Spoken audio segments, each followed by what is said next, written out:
बिस्मिल्लाहिर्रहमानिर्रहीम, अस्सलाम वालेकुम नाज़रीन, आप देख रहे हैं प्रोग्राम द लास्ट आवर। मैं हूँ यासिर रशीद और स्टूडियो मेरे साथ बराजमान है सीनियर तजज़ियाकार राना मोहम्मद अजीम साहब। नाज़रीन, अगर इस वक्त वफाकी हुकूमत के तमाम तर इक़दाम देखे जाएँ तो वो गुफ्तगू शुनीद के ऊपर अपने रवाबित को काफ़ी हद तक तेज़ कर चुकी है। एक तरफ ऐवान वज़ीर आज़म को देखें तो वहाँ पर भी हलचल दिखाई देती है, वहाँ पर भी राबिते जारी हैं जिसमें मुख्तलिफ सियासी रहनुमा जो थे आज उनकी मुलाकातें थीं, वज़ीर आज़म से मुलाकातें थीं और बेशुमार ऐसे मामलात के ऊपर थीं कि जिसमें अपोजिशन के जो रवाबित हैं उसको कम करना और जिसमें हुकूमती इत्तेहाद है उसको मजबूत करना और सियासी और माशी इशूज़ जो हैं उसके ऊपर मुलाकातें थीं। दूसरी अहम जो हलचल थी वो जाती उमरा के अंदर देखने को मिली, जहाँ पे मियाँ मोहम्मद नवाज़ शरीफ साहब जो काफ़ी अरसे से एक लंबा तवील अरसा है कि जिसमें उन्होंने किसी के साथ ऐसे बड़े पैमाने पर मुलाकातें नहीं की, अब जाके वहाँ पे मुलाकातों का जो दौर है वो तेज़ होता दिखाई दिया और ऐसी शख्सियात के साथ मुलाकातें होती दिखाई दी जो माजी में वज़ीर आला रहे और ऐसे सूबे से जिनका ताल्लुक़ है जहाँ पे इस वक्त हुकूमत पाकिस्तान पीपल्स पार्टी के बलूचिस्तान के साबिक़ वज़ीर आला के साथ उनकी मुलाकात, और फिर जब वो ये हुक्म देते हैं कि पार्टी जो है उसको मज़ीद मुनज़्ज़म करने के लिए, मुस्तहकम करने के लिए अवामी राबिता मुहिम शुरू की जाएगी, तो उससे पाकिस्तान मुस्लिम लीग नून जो है वो एक नई जहद की तरफ जाती हुई दिखाई दे रही है। लेकिन अभी तक वाज़े तौर पे ये फैसला नहीं हो सका कि पाकिस्तान पीपल्स पार्टी के जो तहफ़्फ़ुज़ात थे उसका किस तरीके से जवाब दिया जा सके और उसको किस तरीके से राग़िब किया जा सके। और यूँ ये जो नए मामलात हैं, ये जो नए रवाबित हैं, ये एक और मंजरनामा पेश करते हैं। तो पाकिस्तान तहरीक इंसाफ के अंदरूनी इख्तलाफात के ऊपर भी बात होगी, उनकी नई जहद के ऊपर भी बात होगी, नई हिकमत अमली के ऊपर, नए अलाइंस के ऊपर, अलाइंस की तश्कील के ऊपर और उसकी अनाउंसमेंट के ऊपर भी बात होगी। राना साहब की तरफ बढ़ते हैं। राना साहब, महंगाई के हवाले से भी बात कर रही हैं, लेकिन आगाज़ अगर इस बात से किया जाए कि मियाँ नवाज़ शरीफ साहब की इंटेंशंस या उनका नया टास्क आपको क्या दिखाई देता है? बिस्मिल्लाहिर्रहमानिर्रहीम, अस्सलातु वस्सलामु अलैका या सय्यदी या रसूल अल्लाह, अस्सलातु वस्सलामु अलैका या सय्यदी या हबीबल्लाह, ताजदार ख़त्म नबूवत जिंदाबाद जिंदाबाद। देखें यासर, एक बात तो बड़ी क्लियर है, मियाँ साहब को टास्क दिया गया है और मियाँ साहब ने ये टास्क दिया भी गया और मियाँ साहब ने ये टास्क खुद दिया भी है। आप अगर आज से चंद दिन पहले देखें, जब मियाँ साहब ने मुलाकात की थी बलूचिस्तान से आए हुए वकला से और सुप्रीम कोर्ट बार से, तो उस वक्त उन्होंने कहा था कि मैंने बलूचिस्तान के मसले को हल करने के लिए बलोच रहनुमाओं से मिलूंगा और बलूचिस्तान का मसला जमहूरी तरीके से हल करूँगा। अच्छा, जिस वक्त मियाँ साहब ने यह बयान दिया था उस वक्त एक अलामिया जारी हुआ था सरकार की तरफ से भी, वो अलामिया और इस बयान में बड़ा फ़र्क था। अब मियाँ साहब ने आज एक बात और कही है, जब आज मुलाकात किया मालिक साहब से, अब्दुल मालिक से, तो उसमें उन्होंने कहा कि मैं अख्तर मेंगल साहब से मिलूंगा और अख्तर मेंगल साहब के मसले को देखूंगा और उन्हें हल करने की कोशिश करूंगा। अब अख्तर मेंगल साहब के मामले पे बलूचिस्तान हुकूमत ये कह चुकी है कि हम किसी सूरत में उन्हें कोयटा नहीं आने देंगे, ये वाज़े कह चुकी है। अब अख्तर मेंगल साहब अगर कहते हैं मैंने जमहूरी तरीके से कोयटा आना है और मियाँ नवाज शरीफ साहब उनसे हामी भर लेते हैं कि आपने कोयटा आना है, तो फिर यह जीत किसकी होगी, हार किसकी होगी? नंबर एक। नंबर दो, अगर मियाँ नवाज शरीफ कहता है कि बलोच रहनुमाओं से राब्ते करें, उनसे मुशावरत करें, वहाँ पर फैसला करें, तो फिर वो एक जो मामला बाकी चल रहा है जिस पर बाकी चीज़ें देखी जा रही हैं वो कहाँ स्टैंड लेंगी? मियाँ नवाज शरीफ साहब इस मिशन पे है कि किसी तरीके से बलूचिस्तान का मसला जो है वो हल हो जाए। अब मियाँ साहब को बलूचिस्तान का मसला हल करने के लिए बलूचिस्तान की कौम परस्त जमातों को इत्मीनान में लेना पड़ेगा। इस वक्त तक बलूचिस्तान की जो कौम परस्त जमातें हैं या बलूचिस्तान की जो बड़ी सियासी जमातें हैं, उनमें से एक भी सियासी जमात ऐसी नहीं है कि जो मियाँ साहब के साथ असल इत्तेहाद में। अगर आप बाप पार्टी को लें तो बाप पार्टी का अवामी वजूद कितना है वो आपको पता है, मुझे भी पता है। अब उसके बाद आप आज अख्तर मेंगल वाज़े तौर पर हुकूमत के ख़िलाफ़ स्टैंड ले चुके हैं। उसके बाद आप आज अब्दुल मालिक बलोच साहब, वो भी अभी तक ना हुकूमत के पलड़े में है ना दूसरे पलड़े में है। उसके बाद आ जाए महमूद खान अचक सही, वो खुल कर बात कर चुके हैं। तीसरे नंबर पे आप आ जाए मौलाना फजलुर रहमान, जिनका बलूचिस्तान में एक अच्छा खासा वोट बैंक है, उनकी बलूचिस्तान के हवाले से क्या राय है वो भी आपके सामने है। फिर आप आ जाए नवाब अकबर बुख्ती साहब के जो ख़ानदान है वो भी अब खुल के इस पर बोलना शुरू हो गया। तो अब मियाँ साहब अगर उन सब को मनाते हैं तो फिर मियाँ साहब को किसी को नाराज़ करना पड़ेगा और वो नाराज़गी मियाँ साहब को किसी सूरत भी काबिल कबूल नहीं होगी। हालांकि मियाँ साहब को नहीं बल्कि इस हुकूमत को भी काबिल कबूल नहीं होगी। लिहाजा आप इस मिशन को मिशन अनकम्प्लीट का नाम दे दें, मिशन गुफ्तगो शनीद का नाम दे दें, मिशन वक्त टपाओ का नाम दे दें, मिशन अपनी सियासत चमकाओ का नाम दे दें, इससे ज़्यादा कुछ नहीं होगा। ये बात आप ज़हन-नशीन कर लीजिएगा, ये बात आज लिख के रख लीजिएगा और आपको इस बात पर नज़र आ जाएगा आने वाले चंद दिनों में, बिल्कुल क्लियर और वाज़ेह नज़र आ जाएगा। अब आप बात करते हैं तहरीक इंसाफ की, आपके तहरीक इंसाफ के अंदरूनी इख्तलाफात। देखें यासर, एक बात ज़हन-नशीन कर लें, कोई भी लीडर ऐसा नहीं है जो ये ना कह रहा हो कि हम इमरान खान के साथ नहीं हैं। आजम सवाती से लेकर आप नीचे तक आ जाए, सबका लीडर इमरान खान है, सब इमरान खान को लीडर मानते हैं। आपस में उनके जो इख्तलाफात हैं वो भी बहुत जल्द चले, मैं आपको बता दूं 2 दिन में वो भी ख़त्म हो जाएंगे, 2 दिन से ज़्यादा नहीं, 2 दिन में आपको उन इख्तलाफात में अच्छी खासी कमी नज़र आएगी। इसलिए अगर कोई शख्स इस बात पे खुश है या कोई शख्स इस बात पे लड्डू बांट रहा है, खा रहा है, अंदर से खुशी उसे हो रही है कि शायद तहरीक इंसाफ ख़त्म हो गई, भाई तहरीक इंसाफ को छोड़ने वाले उस वक्त दर्जनों में थे। जब इमरान खान गिरफ्तार थे, जब जेल में थे, तो तहरीक इंसाफ उस वक्त ख़त्म नहीं हुई। तो अब तो तहरीक इंसाफ इतनी मजबूत हो चुकी है जिसकी इंतहा कोई नहीं। हाँ, तहरीक इंसाफ में एक बड़ी तब्दीली आ रही है यस सर, मैं आज आपको बता दूं। वो तब्दीली ये है कि तहरीक इंसाफ के वो लोग जिन लोगों ने इस मौजूदा तहरीक के अंदर अपने आप को गायब रखा, उनको ना कोई ओहदा मिलेगा, ना उनको आइंदा टिकट मिलेगी। मैं आपको ये बिल्कुल, ओहदे तो उनके पास अब भी नहीं है कुछ लोगों के पास। अच्छा, कुछ लोग टिकट होल्डर भी अपने आप को कहलाते हैं, नहीं मिलेगा। मतलब मेरे पास जो इब्तदाई लिस्ट आई जिन लोगों को फारिग किया जा रहा है, यानी उनको टिकटें नहीं दी जा रही, वो एक लहदा लिस्ट है। अब जिन लोगों को टिकटें दी जाएंगी या जिन लोगों की तारीफ़ की गई है, उसमें खुरम मनवर वांझ है, इसकी बड़ी तारीफ़ की गई। इसी तरह इसमें खुरम शदाद विरक जो कल वहाँ पे मौजूद थे, उनकी बड़ी तारीफ़ की गई। इसी तरह सरफराज जोगर है, अली इम्तियाज़ फराइच है, मलक अहमद खान बुच्चर साहब, इनकी बेइंतहा तारीफ़ की गई। उसमें शेख इम्तियाज़ की गई। फिर आलिया हमजा के हवाले से कहा गया कि ये एक वाद औरत है कि जिसने ये साबित किया है कि वाकई हम कुछ कर सकते हैं। फिर आप आ जाए सैयद तसव्वुर अब्बास कादरी, ये NA 73 से हैं, जहाँ से आपको याद होगा वो लड़ते होते थे, मली लड़ते थे जी। वो उसके बाद आपने कभी उनका नाम भी नहीं सुना होगा। वो है उनके, मतलब अब उन्होंने तब्दीलियाँ शुरू कर दी हैं। वो लोग जो कारकुन थे, वो लोग जो इलेक्शन जिताते थे, वो लोग जिनकी अपनी एक ख़ास चीज़ें थी, उन लोगों को अब किसी न किसी तरीके से वो ओबलाइज करना शुरू कर दिया उन्होंने। उन लोगों को अहम तरीन जगहों पे लाना शुरू कर दिया, उन लोगों को लाने लगे। इसी तरह लाहौर में होगा, इसी तरह सियालकोट में होगा, इसी तरह शेखुपुरा में होगा, इसी तरह बाकी जगहों पे होगा। ये बिल्कुल क्लियर चीज़ की हुई है। सैयद अब्बास रिजवी, अब्बास कादरी है, शेख इम्तियाज़ है, आलिया हमजा है, खुरम मनवर है, खुरम शदाद विरक है, सरफराज डोगर है, अली इम्तियाज़ फराइच है, मलक अहमद खान बुच्चर साहब है। ये सारे लोग जो हैं इनको वो लाने कर रहे हैं। अब आहिस्ता से जिनको फारिग करना है उनकी भी एक लिस्ट बनी हुई है, उनको पार्टी से नहीं निकाल रहे, लेकिन फिर उन्होंने कह रहे हैं कि आप आइंदा आने वाले इंतखाबात में आप उम्मीदवार नहीं।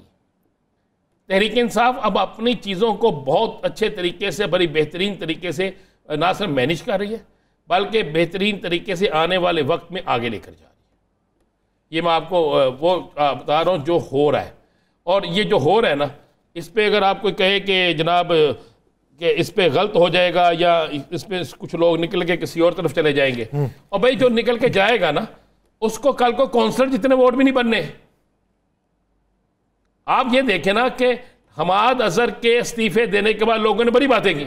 मियां अजहर उनके वालिद हैं, मियां अजहर कल जेल के बाहर मौजूद थे, मियां अजहर का सर फटा, मियां अजहर उम्र के इस हिस्से में नारे भी लगाते रहे, वहां पर डटकर खड़े भी हुए।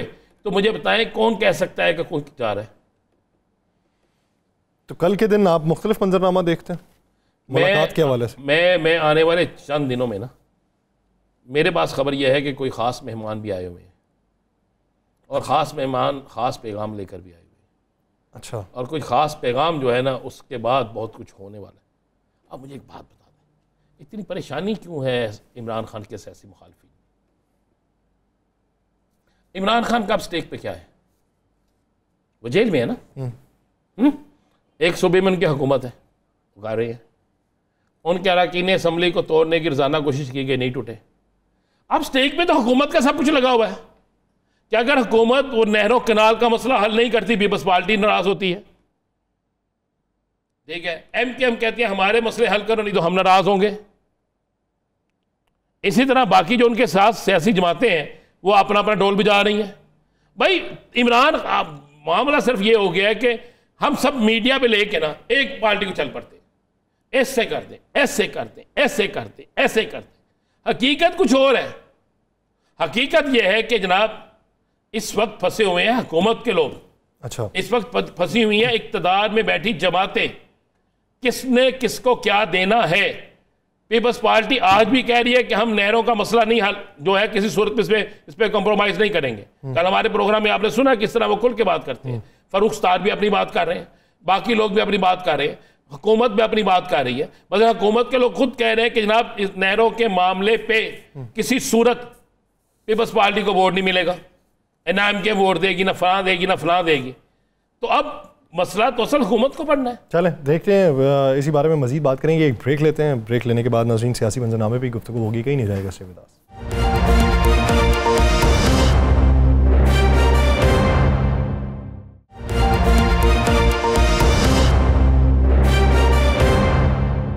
ब्रेक के बाद खुशामदीद नाज़रीन। मौजूदा मंजरनामे पे पाकिस्तान तहरीक इंसाफ की इस वक्त की स्ट्रेटजी और मौलाना फजलुर रहमान के साथ होने वाले रवाबित जिस पे वक्त मांगा गया 15 तारीख तक का, और दूसरी तरफ वफाकी हुकूमत जो है वो इस वक्त अपने रवाबे जो है वो तेज़ कर रही है। मियाँ नवाज शरीफ साहब को भी राबिता हुआ, लेकिन उसके मकासद कुछ और बताए जा रहे हैं। लेकिन इस मौजूदा सूरत हाल के तनाजुर में जहाँ पे अपोजिशन जो है वो मजबूती के लिए एक पूरा जो है वो मंजरनामा तश्कील दे रही है, तो दूसरी तरफ हुकूमत जो है वो भी अपने इत्तेहादियों को मनाने की तगदो कर रही है एक ऐसे मामले के ऊपर कि जिसके ऊपर अब बहुत ज़्यादा केओस और टर्मोइल बढ़ चुका है, जिसके ऊपर बहुत सी मुखालिफ आवाज़ें आना शुरू हो चुकी हैं, और जिस पे अब ये तासुर दिया जा रहा है कि पाकिस्तान पीपल्स पार्टी जो है वो एक ऐसे मंजरनामे में खुद को महसूस कर रही है कि जिस पे सियासत के ऊपर एक बहुत बड़ा सवालिया निशान लग चुका है, और मुस्तकबिल करीब के अंदर अगर हक़ हुक्मरानी को बरकरार रखना है तो बहुत सारी चीज़ें उनके लिए मुश्किल होती जाएंगी। अब इसमें ये हालिया रवाबित जो है ये किस तरफ को लेके जाएंगे, और दूसरा जो बानी पाकिस्तान तहरीक इंसाफ से मुलाकातों का मंजरनामा है जिसके ऊपर अब पाकिस्तान तहरीक इंसाफ की मरकज़ी क़यादत के माबैन भी बहुत सारी चीज़ें जो हैं वो इस वक्त कशमकश का शिकार हुई दिखाई दे रही हैं। तो इस पर अल्फाज जो हैं वो बयानबाजी की सूरत में मज़ीद बढ़ जाएंगे, मोहतात हो जाएंगे, या फिर खामोशी इख्तियार की जाएगी, इसी बारे में बात करेंगे। हमें ज्वाइन किया है मरकज़ी सेक्रेटरी इत्तलात पाकिस्तान तहरीक इंसाफ शेख वकास अकरम साहब ने। शेख साहब बहुत शुक्रिया आपके वक्त का। शेख वकास साहब, अगर देखा जाए कल के दिन को और कल के दिन की पूरी कार्रवाई को, जिस तरीके से स्नब करने की बातें हुई, हब्से बेजा में रखने की बातें हुई, कारकुनान गिरफ्तार हुए, फिर रिहा हुए, फिर सोशल मीडिया के ऊपर ट्वीट्स आना शुरू हुई, आप क्या समझते हैं कि ये मंजूर नज़र लोगों की मुलाकातें, जिसके ऊपर बैरिस्टर गौहर साहब को भी मंजूर नज़र के लफ्ज़ के ऊपर एतराज़ है, ये सिलसिला कहाँ तक जाके रुकेगा और क्यों अब ये ऐसी चीज़ें पनप रही हैं बहुत ज़्यादा? देखिए सर, बात यह है, पहली बात तो यह है कि गौहर साहब की जो मुलाकात खुद उन्होंने की, उनका तो इस्तेकाक है बहैसियत चेयरमैन जो कि इमरान खान साहब ने उनको नॉमिनेट किया है।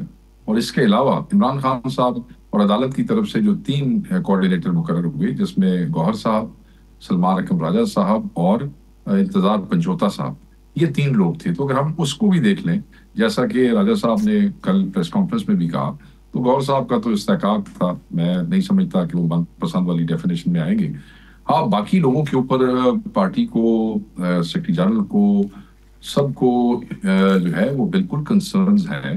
इस हवाले से कंसर्न नहीं है कि हमें किसी की जात पे खुदा न खास्ता कोई जो है वो शक है या कोई खुदा न खास्ता किसी की जात पे एतराज है। बात यह है कि खान साहब जो है वो एक स्पेसिफिक सेट ऑफ पीपल को मिलना चाहते हैं, या चेयरमैन और सेक्रेटरी जनरल राजा साहब समझते हैं कि फलां हालात की नोयत में फलां बंदों को इमरान खान साहब से मिलना जरूरी है। आपको पता है हमारे लिए मुख्तलिफ चैलेंज है, वकला में किसने जाना है, किसने नहीं जाना, कौन खान साहब की काउंसिल है और कौन काउंसिल है ही नहीं, सिर्फ वकील है और वहां पे सिर्फ गपशप लगाने के लिए आता है, प्रोसीडिंग के लिए। तो इसमें फर्क करना पड़ता है। तो उसमें एक फैसला हुआ था पॉलिटिकल कमेटी में कि भाई अगर वो आपकी असल लिस्ट के लोगों को नहीं मिलने जाते तो फिर सबको उसका ख्याल ये करना चाहिए कि आप मिलने से इनकार कर दें और बाकी कोई भी ना जाए।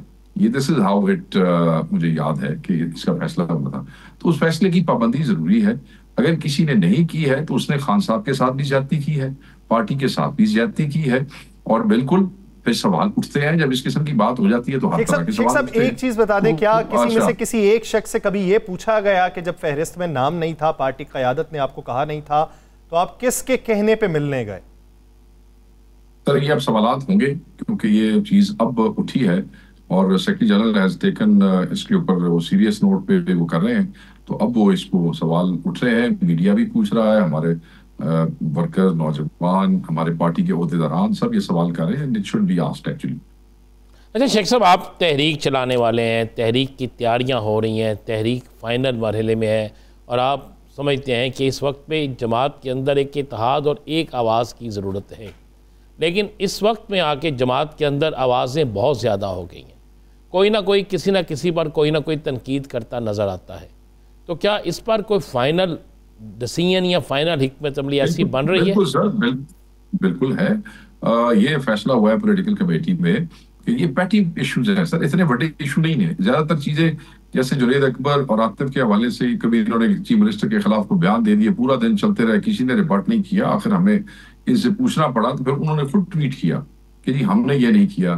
फिर और बहुत सी तैमूर झगड़ा साहब वाले इश्यूज हैं, तो हमने पॉलिटिकल कमेटी में ये बिल्कुल तय किया है कि हम सबको मना कर रहे हैं, ये छोटे छोटे आपके मसले हैं, सरकार हमारे खिलाफ है, मीडिया हमें उस तरीके से कवरेज नहीं देता, हमारी प्रेस कॉन्फ्रेंसेज, हमारी प्रेस रिलीज अपने हिसाब से चलाते हैं, हुकूमत हमारे खिलाफ, फिर हुकूमत इदारों को इस्तेमाल कर रही है हमारे खिलाफ। तो इस हवाले से जब आपके छोटे इश्यूज आप बार डिस्कस करते हैं तो वो उसको हवा देते हैं, और ये हवा देते हैं कि शायद पार्टी में कोई डिवीजन। तो इस किस्म की हरकत अब अगर पार्टी के किसी बंदे ने की तो हम उसको शो कॉज इशू करेंगे, और अगर शो कॉज पे भी वो नहीं ठहरता तो खान साहब से मशावरत के बाद उसके खिलाफ एक्शन लेंगे कि हम किसी के जाती झगड़े की वजह से हम अपने पिछले 1.5-2 साल की मेहनत, खान का नैरेटिव हम बिल्कुल डिस्टर्ब नहीं होने देंगे। इसका मतलब अब आपने फाइनल डिसीजन कर लिया है कि अब पार्टी में डिसिप्लिन कायम रहेगा? सर जेड़ा नहीं करेगा वो शो कॉज भी होएगा, फिर खान साहब की मर्जी के नाल फिर वो नाल लग रहा एक्शन भी होएगा। तो ये हमने कन्वे किया है हम सबको कि तुसी प्लीज शो सम रिस्ट्रेंट। छोटे छोटे इशू ने देखे सर, इशू कहाँ होते हैं पंजाब में, ये इश्यूज नहीं है। इश्यूज कहाँ होते हैं केपी में, क्यों? क्योंकि हमारी यहाँ गवर्नमेंट है, यहाँ गवर्नमेंट होती है, ट्रांसफर, पोस्टिंग, फंड, वजारत, डीसी, एसपी, मेरा फलाना काम, ये फ्रिक्शन वहां आ जाती हैं। छोटे छोटे पैटी इशू होते हैं जिन्हें कि नेचुरल ने, ये नेचुरल भी है, हर जगह हुकूमतों में ऐसा होता है। मगर अब क्योंकि हमारे खिलाफ एक मुनज़्ज़म प्रोपेगेंडे की मशीन्स तैयार बैठी है, जब भी हमारा कोई छोटा मोटा इशू इधर उधर होता है तो बढ़ा के पेश करते हैं जैसे दुनिया को आग लग गई और पता नहीं क्या होने जा रहा है। ऐसे नहीं, सब इकट्ठे हैं किस चीज पे कि खान हमारा कायद है, किस चीज पे कि खान की रिहाई के लिए तहरीक करनी है, किस चीज के लिए कि हमने हकीकी पाकिस्तान, कानून की हुक्मरानी, आइन की बालादस्ती के लिए हम सब ने निकलना, आईनी हक है हमारा, इस पे सब मुत्तफिक है। ये बाकी छोटी मोटी पैटी नॉनसेंस स्टूपिड इश्यूज है, they don't matter, they don't matter यार।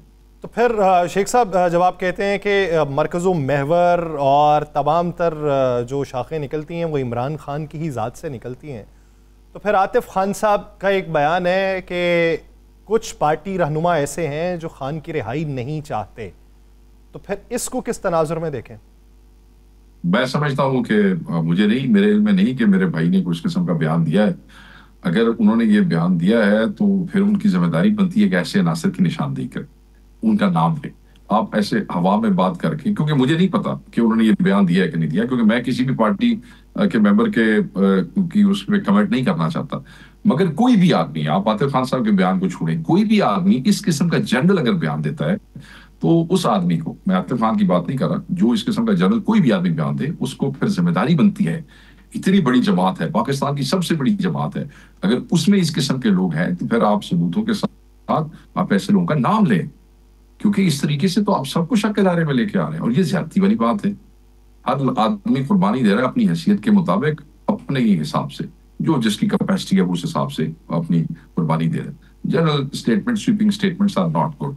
सो मेरे नहीं पता कि आतिफ भाई ने कोई ऐसी बयान दिया कि नहीं, मगर जिसने भी दिया है उसको फिर उन्होंने इस तनाजुर में दिया है कि कुछ लोग हैं जो इंगेजमेंट के मुखालिफ हैं और उनके मकसद ये हैं कि खान की रिहाई ना हो।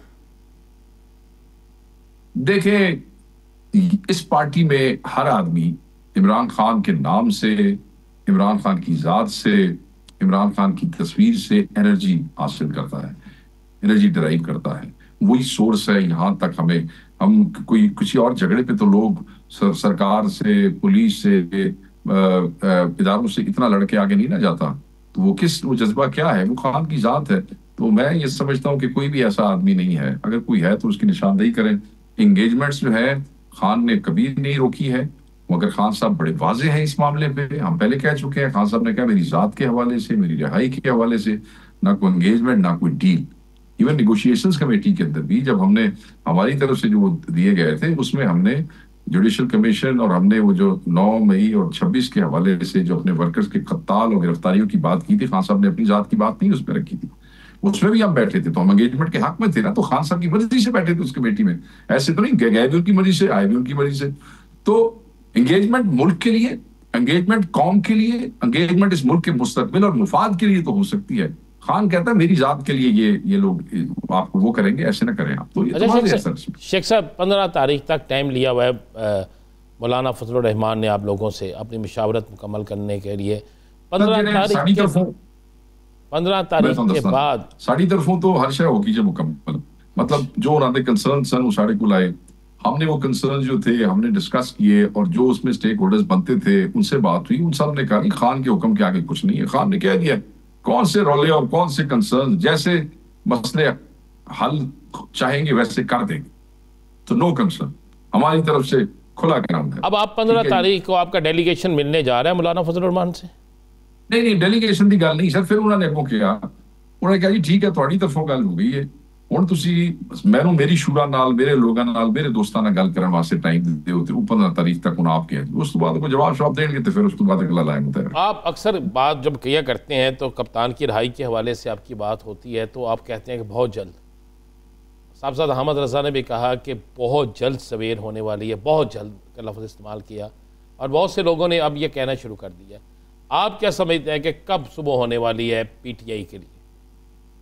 सर देखिए, मैं कोई इस किस्म की बात ऐसे नहीं करना चाहता, क्योंकि वर्कर को, कौम को आपने उम्मीद ही देनी होती है, हम उसे मायूस तो नहीं कर सकते ना। और अगर हम खुद मायूस हो जाए तो मायूस कौमें, मायूस तहरीकें और मायूस वर्कर तो चलता ही नहीं होता, वो तो फिर कुछ कर ही नहीं सकता है। हमें उम्मीद है, हमें लगता है कि खान ने फौरी बार आ जाना है, इसी उम्मीद पे, इसी आस पे कि ये अचीवेबल गोल है और इसको हम हासिल करने वाले, और खान जल्द बाहर आने वाला है, हम इसी उस पे चल रहे हैं ना। हम ऐसे कैसे लोगों को मायूस करें? तो चीजें करीब आती हैं और फिर उसके बाद किसी न किसी वजह से तात्तुल पैदा हो जाता है, चीजें फिर ड्रॉप हो जाती हैं। हमारे जो लोग, मैं तो नहीं, जो लोग इस प्रोसेस में हैं वो फिर मेहनत करते हैं, वो फिर चीजों को ठीक करने की कोशिश करते हैं, फिर कोई तात्तुल, so they are trying every day, there is no other, कोई और काम नहीं है इस वक्त जिम्मेदारान को पाकिस्तान तहरीक इंसाफ में, जिनके जिम्मे ये ड्यूटी लगाई गई है कि इस मामले को जल्द अज जल्द खान को बाहर निकाला जाए। डेट्स और ये सारा मामला ये मैं तो नहीं दे सकता, हाँ मुझे तवक्को भी है, और मुझे जो बताया गया है, जो लोग इसमें एंगेज हैं, जो असल में एंगेज हैं, मतलब एक तो कुछ है ना जो एंगेज होना चाहते हैं, कुछ है जो एंगेजमेंट से जो है वो विले हो गए नहीं, और जो एंगेजमेंट जहां जारी है, जैसे भी जारी है, वो लोग मुझे बताते हैं कि उम्मीद अफजा सिचुएशन है। तो why not, why would I से कि इंशाल्लाह आप बहुत बड़ा लफ्ज कह रहे हैं शेख साहब के उम्मीद अफजा है, यानी बातचीत चल रही है।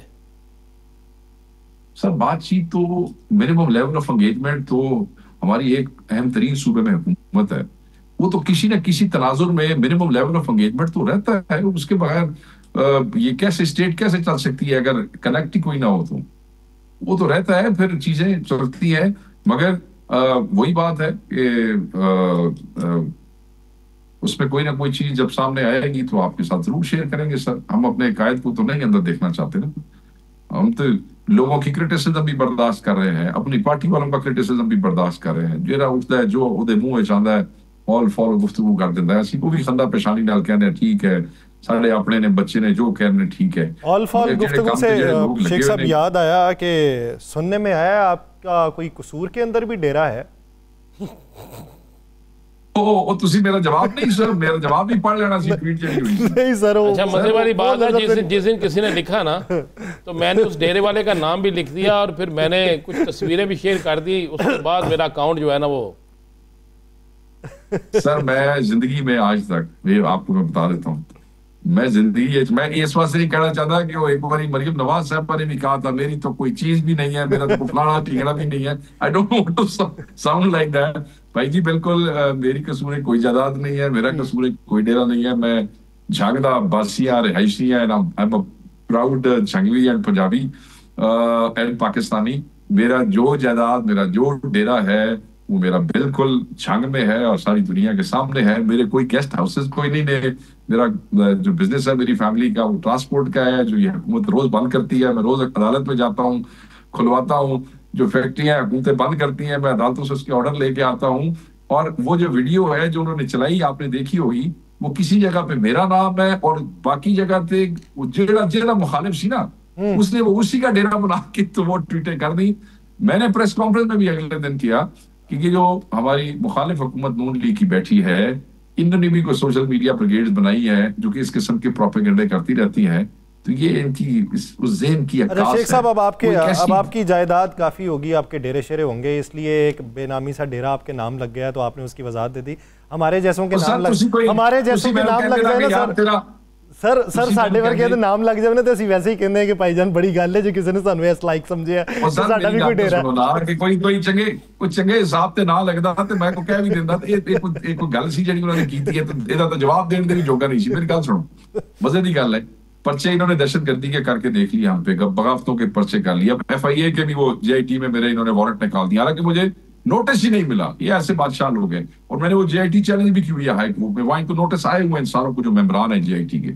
कहने का ये मकसद है कोई तुसी कहते को क्या थोड़ा को पुरफिजा मुकाम ते कोई घर है, कोई फलाना है, तो मैं उन कसूर जाके मैं कोई फार्म हाउस या कोई डेरा या कोई मतलब है, मेरी समझ दोबारा मेरे ना थे तो लाहौर में कोई घर नहीं है। अच्छा, मजे वाली बात है शेख साहब, जिसको आपका डेरा बनाया गया ना वो FIR भी खारिज हो गई। इतनी मजे वाली बात। वो होना नून लीग दा अपना कोई होना ना बंदा, इस वास्ते वो FIR भी खारिज हो गई। और मजे वाली बात यह है कि मुअत्तल हो गया, SHO भी मुअत्तल हो गया, छापा मारने वाले मुअत्तल हो गए। और कल एक कांस्टेबल का बयान भी आ गया कि मैं तो वहां पर वैसे ही गई थी, फैमिली के साथ गई थी। और जब मैंने वहां पर ये सब कुछ होते देखा तो मुझे इस पर बड़ी शर्मिंदगी है, क्योंकि मैं इस प्रोग्राम में बात नहीं करना चाहता। मेरे पास तो ऐसे ऐसे सबूत मौजूद हैं कि वो डेरा किसका है, वहाँ पर सब कुछ लेकर कौन गया, 30,000 का टिकट किसने रखा हुआ था, और उसके बाद मजिस्ट्रेट की अदालत में कौन गया। और आपने देखा कि उसमें हमारी सोशल मीडिया टीम को भी बदनाम करने की कोशिश की। मैं कह रहा हूँ कि उसमें वो सारा मेरे पास तो बहुत सी चीजें हैं, लेकिन यासर बुरा ना मजा, इसलिए मैं कहता ही नहीं। यासर बुरा मना जाता है इसलिए मैं कुछ कहता ही नहीं। आपको पता है सर, आपको पता है वो कसूर में जो स्कैंडल था, वो भी उसमें भी जो है वो कौन लोग शामिल थे और वो किस तरह के लोग शामिल थे, याद है आपको? मुझे बिल्कुल वाला स्कैंडल आया था हाँ जी कसूर में। वो बस ये फिर ये है ये नून लीग वाले, मुझे तो नहीं समझ आती कि ये किस किस्म का गंदी एक गुफ्तगू और सियासत करते हैं। बड़ा अल्लाह ताला इनको हिदायत दी, मैं तो अल्लाह पे छोड़ी है। लोग अजीब अजीब बातें करते हैं, कुछ जवाब देने के काबिल होती है, कुछ जवाब देने के भी काबिल नहीं होती। अच्छा शेख साहब, एक आखिरी सवाल राना सनाउल्लाह साहब कहते हैं कि अगर बानी PTI सियासी जमातों से बात करने को तैयार है, मामला हल हो सकता है। तराल चौधरी साहब भी कहते हैं पार्लियामेंट में आके बात कर सकते हैं। आप समझते हैं कि बस हो गई उनकी, या फिर आप समझते हैं कि रागिब करने की? नहीं सर, पार्लियामेंट में करेंगे ना बात, इमरान खान आजाद होगा, हम मियाँ वाली से इमरान खान साहब को इलेक्शन लड़वाएंगे। मियाँ वाली की सीट जो है वो हमारे जो MNA वहां पे लड़े हैं वो सीट छोड़ेंगे, खान आजाद होगा, जल्द इंशाल्लाह लड़ेगा, पार्लियामेंट में आएगा तो कर लेना गल जी करनी है खान ना। अच्छा, इमरान खान साहब रिहा होकर पार्लियामेंट में आएंगे तो बात की जा सकती है। बहुत शुक्रिया शेख वकास के हवाले से अपना वक्त देने के लिए। नाज़रीन देख रहे हैं, इस पर बात करेंगे एक शॉर्ट ब्रेक के बाद, कहीं नहीं जाएगा।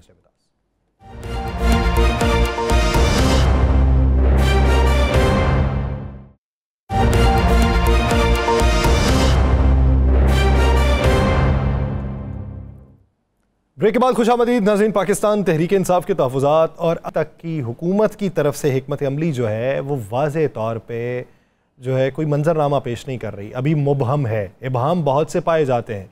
एक तरफ कहा जाता है कि नहरों वाला मामला जो है उस पर अभी बहस होगी, दूसरी तरफ कहा जाता है कि काम हो रहा है, तीसरी तरफ कहा जाता है कि नहरें कौन सी, नाम क्या है, किसी को मालूम है कि नाम क्या है, किसी को ये मालूम है कि उस पर काम कहाँ पर हो रहा है।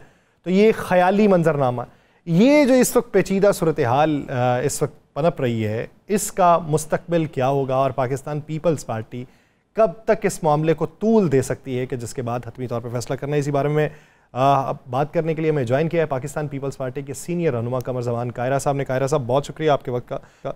कायरा साहब, सादा पैगाम साजी से भी देख लिया, पार्लियामान के फ्लोर पर खड़े होकर बात करके भी देख लिया, अवामी सियासत से पैगामात भेज के भी देख लिया, आपको लग रहा है कि हुकूमत की तरफ से आपकी तसल्ली व तशफ़ी करवा दी गई है नहरों के मामले के ऊपर? देखिए, पहली बात तो ये है कि पीपल्स पार्टी का मुतालबा कोई हवा में नहीं है, ये अवाम का मुतालबा है। और इस मुतालबे को पीपल्स पार्टी के मुखालिफ क़ुव्वतों ने जिस तरह उठाया है और जिस तरह ये डिबेट हुआ है मीडिया में और ख़ास तौर पर सोशल मीडिया में, उससे सूरत हाल ज़रा टेढ़ी हो गई है, उलझ गई है। अब मसला यह है कि पानी एक इंतहाई हसास इशू है। पानी, जब मुल्कों के दरमियान पानी की तकसीम का इशू आता है तो वहाँ भी जंगें हो जाती हैं। सूबों के दरमियान जो मसला आता है तो कौमें बनती और टूट जाती हैं पानी के इशू पे। ये तो आपने देखा होगा ना देही जिंदगी में, जहाँ पानी फसलों को सैराब करने के लिए लगता है, लोग एक एक दो दो घंटे के पानी और थोड़े से पानी टूटने के ऊपर कत्लो गारत हो जाती है। तो ये बहुत हसास इशू है और पाकिस्तान के मामले में ये शुरू से पानी का इशू बहुत टेढ़ा है। कालाबाग डैम एक हमारे पास मिसाल है, एक मिसट्रस्ट की बहुत बड़ी। कालाबाग डैम हमारी जरूरत थी, बड़ा अच्छा डैम बन सकता था, सारी फिजिबिलिटी है एक तरफ, लेकिन उसके ऊपर 3 सूबों ने अपने तहफ़्फ़ुज़ात दे दिए, नहीं बन पाया। और हमें सोचना चाहिए कि कोई भी और पानी के रिलेटेड इशू, इसको बहुत सेंसिबली, बहुत तहम्मुल से हैंडल करने की जरूरत है ताकि कोई इसको नेगेटिव ना प्ले कर सके। इस वक्त मुल्क के अंदर ऑलरेडी एक फिजा बनी हुई है। 2 सूबों के अंदर खैबर पख्तूनख्वा में दहशतगर्दी तालिबान के नाम पे हो रही है, वहाँ बलूचिस्तान के अंदर एक और नेशनलिज्म की एक वेव है, या उसके नेशनलिज्म के नाम पे नैरो नेशनलिज्म खेली जा रही है। सिंध के अंदर एक और लोगों को तमाशा लगाने का मौका मिल गया है। अब पंजाब का केस भी बहुत तगड़ा है। ये नहीं है कि पंजाब का या जो नहरें बनाने के हक में लोग हैं उनके अंदर उनके केस में जान नहीं है, लेकिन इस मामले को बड़े सेंसिबली हैंडल करना चाहिए। ये मिस हैंडल हुआ इस मामले पे। जिस तरह ये कहा जाता है कि जी पहले सिंध वालों ने लिखा नहीं, एहतजाज नहीं किया, बात नहीं की। चीफ मिनिस्टर सिंध ने, मुराद अली शाह साहब ने, जब ये बात सोची गई उसी वक्त उन्होंने इसको अपोज किया कि ये मुमकिन नहीं है, इस पे हमारे रिजर्वेशन है, लिख के बार बार हुकूमत को दिया कि ये दुरुस्त नहीं है। लेकिन बाकी तो बात की है, लेकिन उनके तहफ़्फ़ुज़ात थे। और फिर उन्होंने कहा कि इस पे काउंसिल ऑफ कॉमन इंटरेस्ट की मीटिंग कॉल करें और इस मीटिंग के ऊपर इसको तलब करें, उनको रखें इसके ऊपर ये एजेंडे पे, और वहां पे डिबेट करें। वो कॉन्स्टिट्यूशनल फोरम है जो इस ऐसे मामला डिस्कस कर सकता है, लिहाजा वो नहीं हुआ। अब उसकी वजूहत क्या हो सकती हैं, I don't want to comment on that, लेकिन वो नहीं हुआ तो मिसपरसेप्शन और बढ़ गया। फिर पीपल्स पार्टी के खिलाफ सिंध के अंदर हड़तालें निकलनी शुरू हो गई। वो लोग जिनके पीछे कोई फॉलोअर नहीं है, उन्होंने सब इसको अवाम का एक मुतालबा बना के खड़ा कर दिया कि जी पानी की किल्लत, पानी की क्योंकि वैसे सिस्टम में किल्लत है, ये बात दुरुस्त है कि पानी इस वक्त सिस्टम के अंदर कम आया है, तो वो जो एनवायरमेंटल तब्दीलियां हो रही है उसकी वजह से कम है। अब पानी की एक और भी इशू है, देखिए ना, जब हिंदुस्तान के साथ पाकिस्तान का ये तक बंटवारा हुआ बरसगीर का, तो जो एरिया हिंदुस्तान के हिस्से में आए और वो इन दरियाओं से सैराब होते थे, उनका पानी उनको देने के लिए आलमी आर्बिट्रेटर्स ने बैठ के इंडस बेसिन ट्रीटी तय कराया, जिसमें हिंदुस्तान और पाकिस्तान के दरमियान पानी की तकसीम का फार्मूला तय हुआ। फिर पाकिस्तान के वो एरियाज जो उन दरियाओं से जो हिंदुस्तान के हिस्से में आए, उनसे सैराब होने वाले दरियाओं को, दरिया सिंध से जेलम, जेलम से चनाब, चनाब से रावी, रावी से ब्यास, ब्यास से सतलज, इन दरियाओं में पानी जो नहरों के जरिए नई नहरें निकाली गई, जिनको राब्ता नहरें कहा जाता है, उन नहरों के जरिए पानी दिया गया। फिर एक वक्त आया जब एक फ्लड कैनाल बनाई गई जो इंडस से निकाली गई, और उसका तस्वर ये रखा गया कि ये तो सिर्फ फ्लड का पानी लेके जाएगी, ये रेगुलर फीडिंग कैनाल नहीं होगी। अनफॉर्चुनेटली बाद में वो बिखरे हो गया और वो फीडिंग कैनाल बन गई, जिससे मिसट्रस्ट बढ़ गया। ये बड़ा तकलीफदेह मामला हुआ और इससे सिंध के अंदर वहां पे खेलने वालों को अपना मौका और अदरवाइज भी लोगों को इस पे परसेप्शन की बात आ गई। कालाबाग डैम पे भी कहा गया कि इससे कोई नहर तो नहीं निकलनी, ये राना का रिवर डैम होगा, पानी तो रुकेगा लेकिन पानी इससे निकल के किसी सूबे को नहीं मिलेगा। उसके ऊपर भी ये हुआ कि उसमें प्रोविजन ऑफ कैनाल रखी गई। वो कहा गया कि जी आपने इसमें प्रोविजन ऑफ कैनाल जब बनानी नहीं तो रखी क्यों है। तो ये इस तरह की सूरत हाल है। आप इस पे इतना वो हार्ड लाइन्स बन गई पीपल्स पार्टी की तरफ से भी, दीगर कौम पर जमातों की तरफ से भी, वो वहाँ की आवाम की एक जज्बात है। यहाँ पे फेडरेशन का और सूबा पंजाब का भी एक जायज केस है। वो कहते हैं कि हम अपना पानी, शेर का पानी जो है उसको कहीं आगे पीछे करेंगे। और ये बात बहरहाल दुरुस्त है कि अगर पानी सिस्टम में कम आया, फर्ज करें कि पिछले साल 1 लाख क्यूसेक पानी आया, फर्ज करें, तो उसको पंजाब का, सिंध का, खैबर पख्तूनख्वा का, बलोचिस्तान का शेयर रख दिया गया, तयशुदा शेयर है। 2 सूबे हैं जिनको पानी मिल नहीं रहा शेयर के मुताबिक एक्चुअली, और वो है खैबर पख्तूनख्वा और बलोचिस्तान। उनकी नहरें निकलेंगी तो उनको पानी जाएगा, वो भी नहीं मिल रहा उनको। अभी इसमें कुछ नहरों का रखा गया प्रोविजन, लेकिन अब मसला ये है कि वो जो उनको पानी नहीं मिल रहा, लेकिन पानी सिस्टम में कम हुआ। अगर सिस्टम में कम हुआ और इस साल 80,000 क्यूसेक पानी आएगा फर्ज करें, तो जितना पंजाब का शेयर कम आएगा वो पंजाब भी उस कटौती में जाएगा, फिर उसके हिस्से की कटौती मिलेगी। और शेयर के मुताबिक ये नहीं होगा कि कोई एक सूबा उसको शेयर करेगा, सारे सूबों ने प्रोपोर्शनेटली औसत के मुताबिक उसको शेयर करना है। ये फार्मूला है। इसके ऊपर अब मैंने सुना है कि काउंसिल ऑफ कॉमन इंटरेस्ट के अंदर इसको रखे जाने की बात की गई है। आज वजीर साहब हमारे साथ थे, एक प्रोग्राम में वो बात कर रहे थे, तो ये बहुत अच्छा फैसला है। इस मामले को बड़ा सेंसिबली हैंडल करने की। कायरा साहब, इस मामले के बगार का जिम्मेदार कौन है? जी, मैं कि सारे मामले के बगार का जिम्मेदार कौन है? जी, ये जब मामला जो बिगड़ा है, जो इतना प्रापोगंडा हुआ है, जो इतनी इसमें तपश पैदा हुई है, इसके जिम्मेदार कौन है? देखिए, जिम्मेदारी तो देखिए ना, पंजाब ने अपना शेयर को जो है वो रीरूट करने की बात की, तो उसको मुख्तलिफ फोरम्स पे डिस्कस किया गया। अब ये किसी एक के ऊपर जिम्मेदारी डाली जाए तो ये अलग करने वाली बात है ना कि जी पंजाब जाति कर रहा है या फेडरेशन जाति कर रही है या सिंध जाति कर रहा है। अगर हम एलिगेशन देंगे कि फलां जिम्मेदार है, फलां नहीं है, फलां को ये, तो मेरा ख्याल है इससे मसला हल नहीं होगा और टेढ़ा होगा। ऑलरेडी बहुत टेढ़ा हो चुका है। तो हमें चाहिए ये कि इस डिबेट को इस तरह करें कि जो इसमें कमियां रह गई हैं, उन कमियों को दूर करने के लिए जो मुतालबात हैं उनको एड्रेस किया जाए और अप्रोप्रिएट फोरम्स पे इसको डिस्कस करके इसकी जो जायज़ गारंटीज है वो दी जाए जिनके तहफ़्फ़ुज़ात हैं। लेकिन हम ये भी उम्मीद करते हैं कि पाकिस्तान पीपल्स पार्टी की तरफ से इसके ऊपर भी गुफ्तगू शुनीद होगी। जो पानी की तकसीम का मुआहदा है 1991 का, उसके आर्टिकल 6 कहता है, अभी तो हम दस्तयाब पानी की औसत के बारे में बात कर रहे हैं, वो आर्टिकल 6 कहता है कि उसके लिए नए ज़ख़ीरे बनाने की तगोदो करना पड़ेगी, और हमने अभी तक क्या किए उसके ऊपर बहुत बड़े सवालिया निशान। नए ज़ख़ीरे आपके डैम नहीं बन रहे, नालाबाग डैम नहीं बन दिया गया, सिंध के अंदर एक बैराज बनना है वो नहीं बन रहा। इसी तरह और कुछ हमारे पास रिजर्वायर पीछे बनने हैं।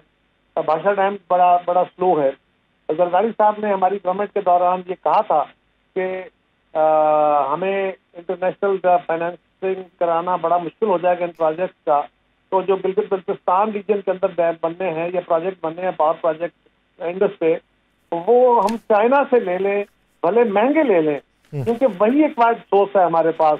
अदरवाइज ये दुनिया जो है ये हमें उसकी फंडिंग और फाइनेंसिंग नहीं होने देगी, इसी वजह से हमारा ये प्रोजेक्ट डिलेड है। तो ये जो बड़े डैम है ये भी, और फिर जो छोटे डैम बन सकते हैं या जो बारिशी पानी है उसको हम रीरूट कर सकते हैं, उसको रिजर्व कर सकते हैं। तो छोटे डैम पंजाब में और सिंध में बलोचिस्तान में बनाए गए और बनाने की जरूरत है। लेकिन एक बात जरूर ध्यान में रखिए, ये सारा काम करने की जरूरत है पर इसके लिए पैसे चाहिए। डैम बनाने के लिए बड़े हों या छोटे पैसे चाहिए। गवर्नमेंट के पास उतने पैसे हैं नहीं कि ये काम अगले 2 साल में 3 साल में सारा फोकस इधर किया जाए, तो वो गंजी ना आएगी क्या, मछोड़ेगी क्या वाली सूरत हाल है। तो इस सूरत हाल में गवर्नमेंट जितना मुमकिन होती है, हर गवर्नमेंट जितना मुमकिन होती है वो रिजर्वायर को बढ़ाने की कोशिश करती है, और फिर रिजर्वायर पे अपनी पॉलिटिक्स भी हो जाती है, नेगेटिव पॉलिटिक्स, उसकी वजह से भी कुछ रुकावटें बन जाती हैं। तो बिल्कुल इसमें कोई दूसरी राय नहीं कि रिजर्वायर बढ़ाने चाहिए, नए बनाने चाहिए, छोटे हों बड़े हों, रेगुलर जो हमारे वाटर चैनल्स हैं उनके ऊपर बन सके तो जरूर बनाने चाहिए। और जो हमारे जो बरसाती पानी है या फ्लड वाटर है उसको स्टोर करने का भी सामान, एक मुनज़्ज़म तरीक़ाकार होना चाहिए मुस्तक़बिल करीब के अंदर, इसके ऊपर भी होना चाहिए। बट पैसे, उसके लिए हमें ये भी चाहिए कि हम गवर्नमेंट की लिमिट देखें, वो कितना कर सकते। जब हम कहते हैं ना गवर्नमेंट को ये काम करना चाहिए, तो आम आदमी समझता है कि गवर्नमेंट नहीं कर रही, ये कर सकती है। तो क्या गवर्नमेंट ये कर सकती है एक है करना चाहिए, क्या फौरी तौर पे कर सकती है? तो मेरे ख्याल में करना तो चाहिए, लेकिन ये ग्रेजुअली होगा, ये फौरन नहीं कर सकती गवर्नमेंट, कोई भी गवर्नमेंट। ठीक, फौरी तौर पे तो नहीं हो सकता, लेकिन देर पा इकदाम के लिए ग्रेजुअली इसके ऊपर इकदाम जरूरी है। बहुत शुक्रिया कमर साहब इस हवाले से अपना वक्त देने के लिए। नाज़रीन, कानूनी मंजरनामे पर बात की जाएगी, एक शॉर्ट ब्रेक के बाद कहीं नहीं जाएगा। Stay with us.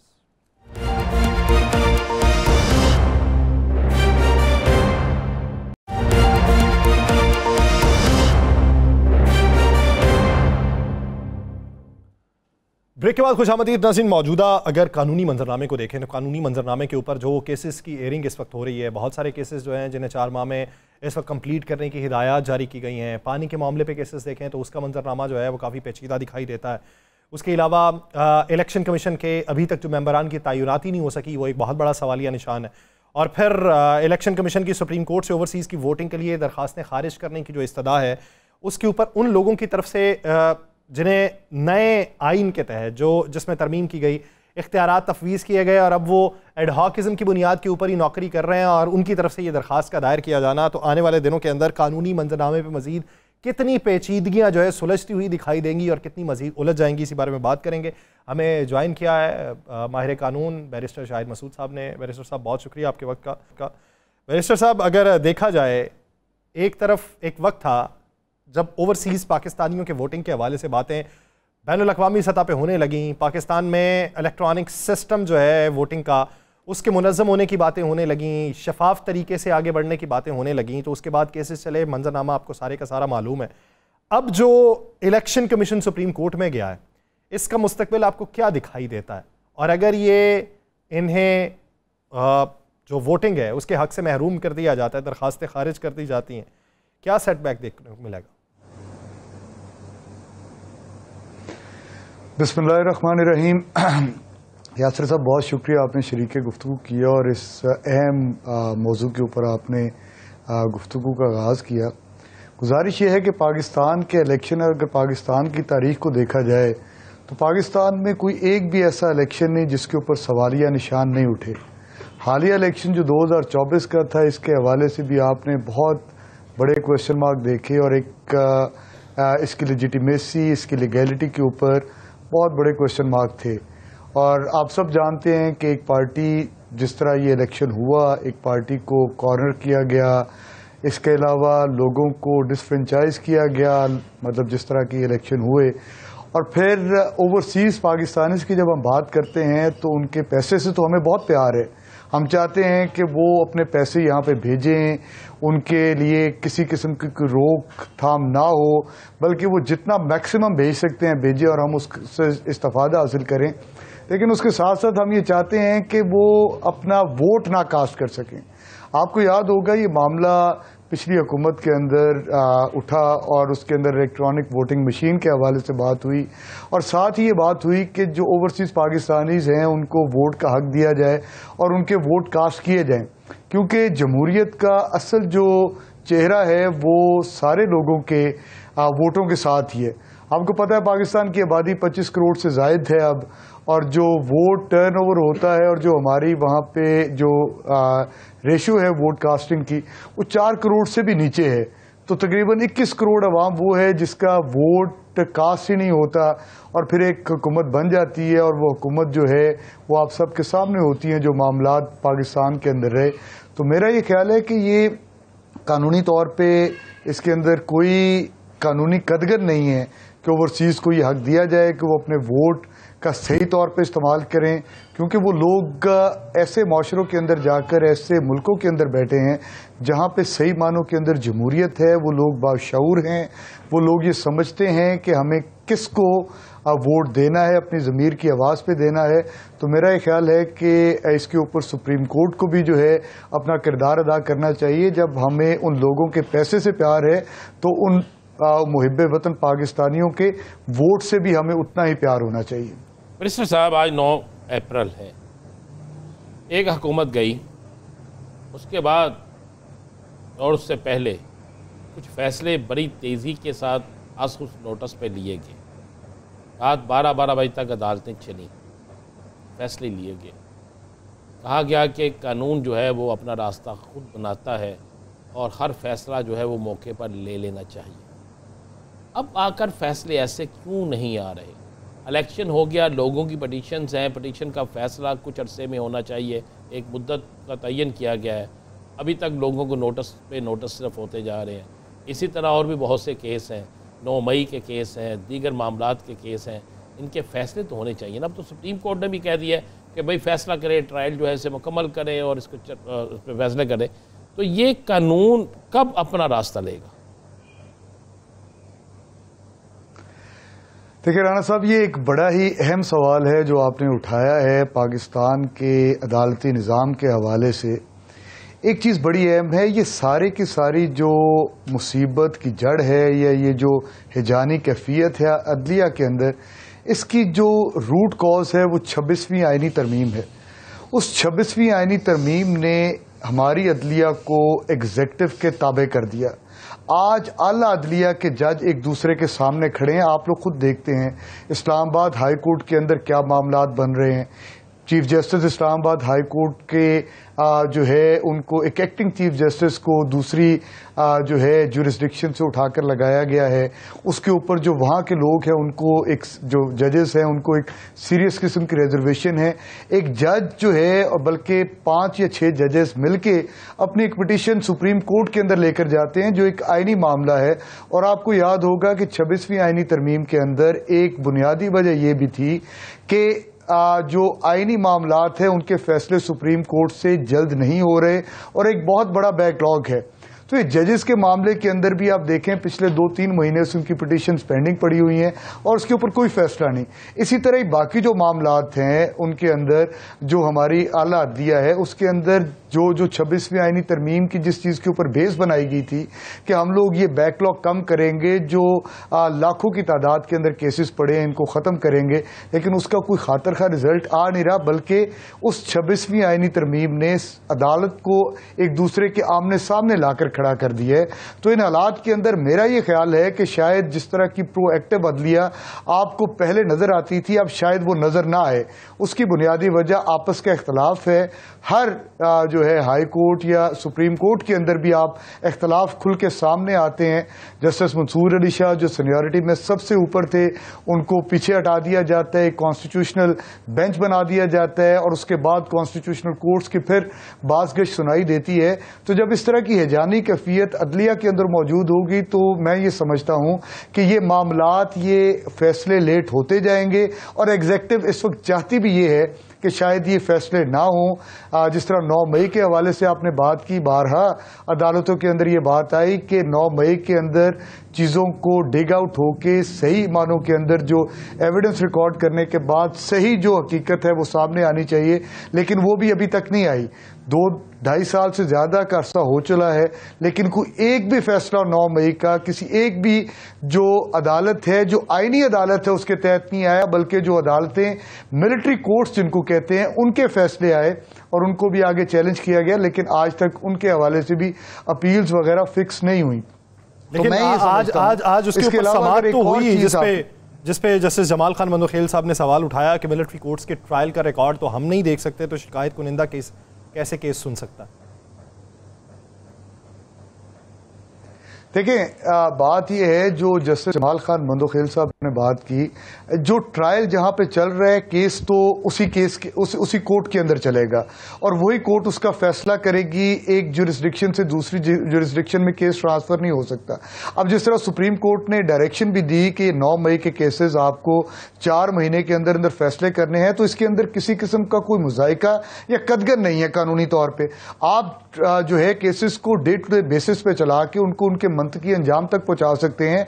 और एक ऐसी कैफियत जो पिछले 2 साल से हमारे मुल्क के अंदर मौजूद है 9 मई को लेकर, जिसके ऊपर इदारे ये समझते हैं कि शायद इस मामले के अंदर एक चीज क्लियर आनी चाहिए और एक सियासी जमात बार बार ये बात कहती है कि इस 9 मई के साथ हमारा कोई लेना देना नहीं।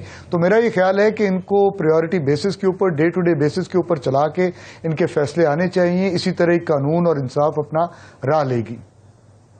अच्छा बैरिस्टर साहब, एक चीज़ ये बताइए, केस लगा जिसमें काजी फाइज ईसा साहब को केस की समाअत सुनने से रोकने के बारे में था। अब वो रिटायर्ड हो चुके, आज उस पर बात भी हुई कि आया ये दरख्वास्त जो है वो काबिल समाअत भी है या नहीं है। फिर ये बात हुई कि ट्रेंड सेट तो होना चाहिए। अब क्या समझते हैं कि उसका फ़ायदा क्या होगा या नुकसान क्या होगा या होम्योपैथिक होगी?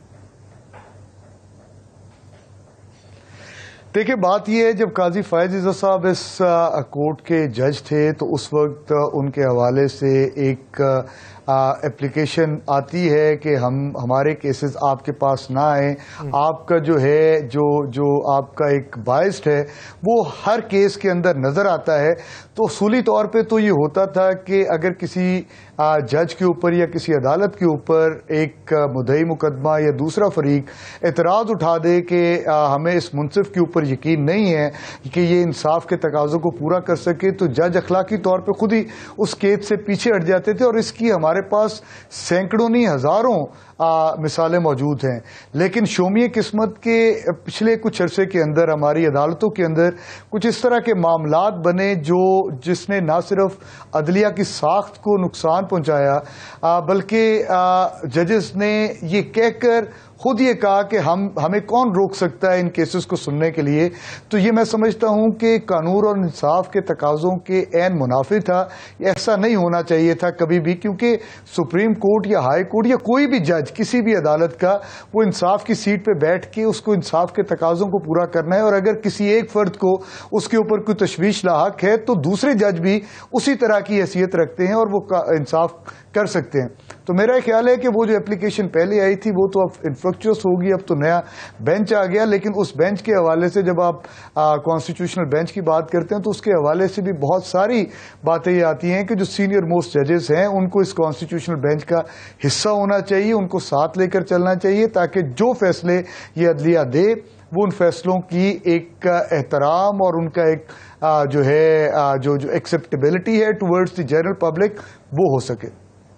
ठीक, यानी जो अवामी जो राय है या अवामी एतमाद जो है उसको बरकरार रखने के लिए ऐसे फैसले होना ज़रूरी है। बहुत शुक्रिया बैरिस्टर शाहिद मसूद आले से अपना वक्त देने के लिए। नाज़रीन, प्रोग्राम का वक्त ख़त्म हो जाता है। मुझे और राना साहब को दीजिए इजाज़त। आपसे मुलाकात होगी कल के रोज़। अपना बहुत सा ख्याल रखिएगा। अल्लाह निगहबान।